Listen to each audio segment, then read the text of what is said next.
우리는 왜 폐경으로 이렇게 힘들어하는 걸까요? 더 위의 선조들은 폐경이 없었을까요? 왜 요즘에 특히 이렇게 우리는 폐경으로 고생을 하는 분들을 많이 보게 되는 걸까요? 왜 그러냐면요, 1950년대만 하더라도 평균 수명이 48세였습니다. 믿어지지 않으시죠? 현재 우리 평균 수명이 85세 정도 되거든요. 그러니까 한 5, 60년 사이에 우리가 정말 오래 살게 된 거예요. 여기서 포인트, 우리나라 평균 폐경 나이가요 50세입니다. 그러니까 이 말은 1950, 60년대에는 우리나라 여성분들이 폐경이 되기 전에 돌아가시기 때문에 이 폐경 증상으로 뭔가 삶의 질이 떨어진다거나 건강에 위해를 받는다거나 이런 일이 없었던 거죠. 그런데 산업이 발달하고 의학이 발달하고 또 감염 질환으로 치료가 잘 되면서 우리는 점점점 오래 살게 되고 폐경을 경험하고도 더 길게 살 수 있는 세상이 도래하게 된 겁니다. 그래서 90년대 이럴 때는요, 이제 폐경을 하고 한 10년 정도 지내시다가 돌아가시는 일들이 생겼고, 지금은 거의 40년 가까이 살게 되는 분들도 있으신 거죠. 그러니까 의학적으로도 또 사실 폐경을 하고 4, 50년 동안 사는 사람들이 어떤 일이 생기는지 이제야 비로소 알게 된 거예요.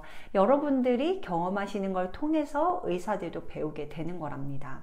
그래서 오늘은 이 폐경 증상들을 약 없이 내가 스스로 관리할 수 있는 방법을 몇 가지 말씀드리겠습니다. 첫 번째는요, 근력 운동입니다. 모두가 폐경이 되는데 폐경 증상이 별로 느끼지 않고 지나가는 분들 계세요. 오히려 매달 하던 월경을 하지 않아서 너무 행복하다 이렇게 말하시는 분도 계시거든요. 근데 이런 분들의 공통점은 30, 40대에 근력 운동을 통해서 근육을 많이 만들어 놓은 분들입니다. 왜냐하면 여성 호르몬은 단순히 난소와 유방에만 도움을 주는 그런 호르몬이 아니라 이 혈관 내피세포의 기능을 보조해 주던 호르몬이거든요. 그래서 여자분들 폐경 전에는 남성분들보다 혈관 질환이 덜 생겼어요. 예를 들어 고혈압도 덜 생기고요, 당뇨도 덜 생기고 고지혈증도 덜 생기고 심근경색도 덜 생기죠. 하지만 폐경이 되고 난 다음에는 혈관 건강을 책임지던 혈관 내피세포의 기능을 지원해주지 않게 되면서 혈관의 기능이 확 떨어지게 됩니다.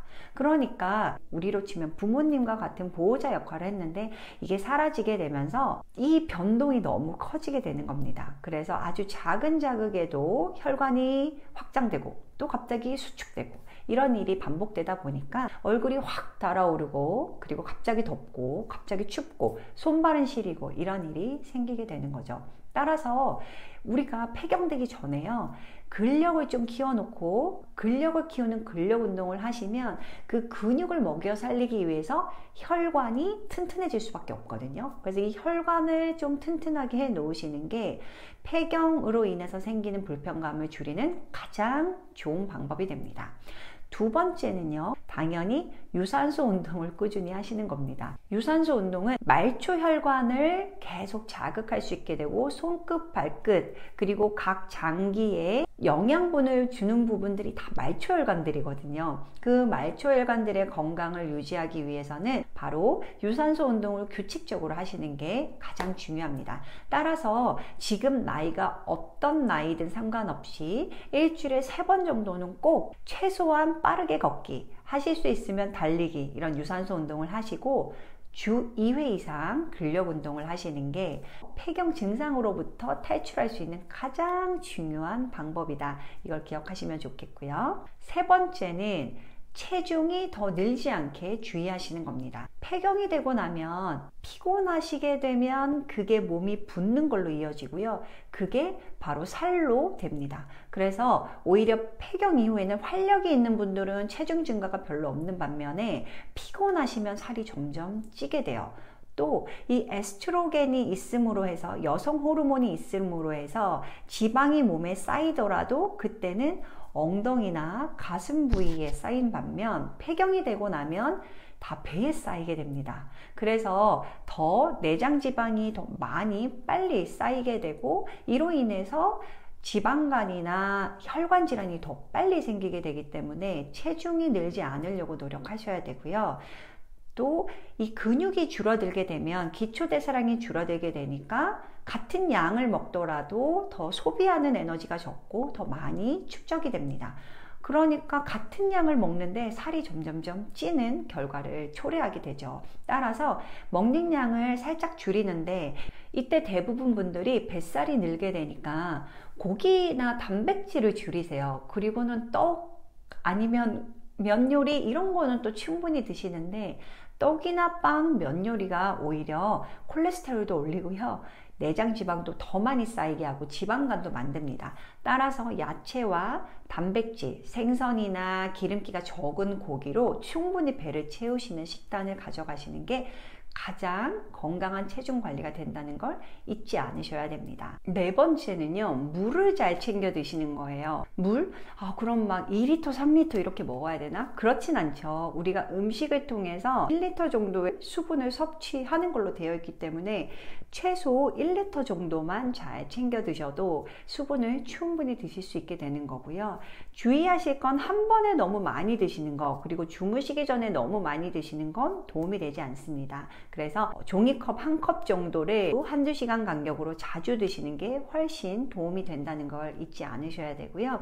물이 중요한 이유는 에스트로겐이 충분히 나올 때는요, 질, 그리고 피부, 안쪽의 점막 모두 촉촉하게 해주는 역할을 했었는데 요거 기능이 떨어지면서 질도 위축되고 피부도 건조해지고 안구 건조도 잘 생기고 피부도 푸석푸석해지는 걸로 돼 있어요. 따라서 물을 충분히 섭취를 하셔서 이 원료를 통해서 우리 몸이 보습을 유지할 수 있게 해주는 게 매우 중요합니다. 가끔 우리 몸의 물은 맹물이 아니어서 미네랄을 먹어야 된다, 아니면 뮤신 같은 걸 챙겨야 된다, 이런 의견도 있지만요. 사실 우리 몸이 그런 걸 알아서 다 흡수하고 합성할 수 있습니다.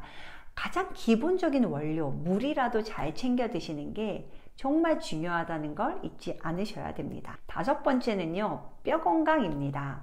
이 에스트로겐이 뼈가 흡수된다는 거는 뼈 입장에서는 사라지는 거거든요. 그래서 뼈가 약해지는 거를 막아주는 역할을 하고 있었는데 에스트로겐이 떨어지면 뼈가 점점점 빠져나가서 약해지게 됩니다. 그래서 폐경이 되고 한 10년 이상이 되면 많은 분들이 골다공증을 경험하게 되는데요. 이걸 예방하기 위해서 반드시 미리, 이가 없으면 잇몸이에요. 뼈 건강을 위해서 중요한 건 근력입니다. 또 가장 처음에 강조했던 근육 이야기로 돌아가긴 하지만 뼈 건강을 위해서 젊었을 때부터, 폐경되기 전부터 근력 운동을 해서 뼈 자체를 튼튼하게 해놓고 또 폐경이 되신 다음에는 튼튼하게 유지하기 위해서 뼈 건강에 가장 도움이 되는 칼슘 그리고 비타민 D를 기본으로 잘 챙겨서 채우시는 게 필요합니다. 여섯 번째는 질 주변이 위축이 됩니다. 에스트로겐이 부족해지면서 질 주변이 위축이 돼서 방광염도 잘 생기고 또 염증도 잘 생기고 성관계를 할 때 통증을 느끼게 되죠. 이럴 때는 질에 넣어주는 에스트로겐을 활용하셔서 삶의 질을 올리는 게 반드시 필요합니다.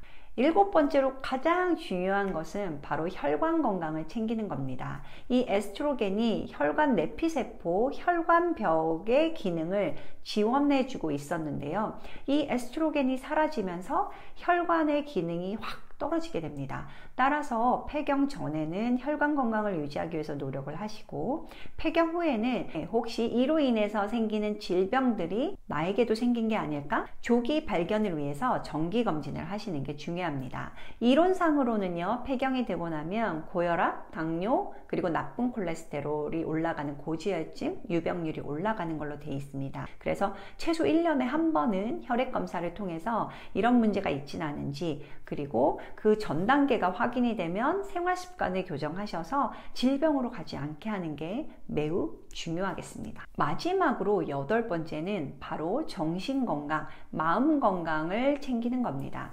대부분 폐경이 되고 나면 우울증을 경험하시거나 짜증, 불안 이런 걸 경험하게 되는데요. 그 이유도 에스트로겐이 신경전달 물질을 지원해주고 혈관 건강을 지원해줬는데 그 기능이 떨어지면서 더 감정적으로 기복을 경험하게 되는 겁니다.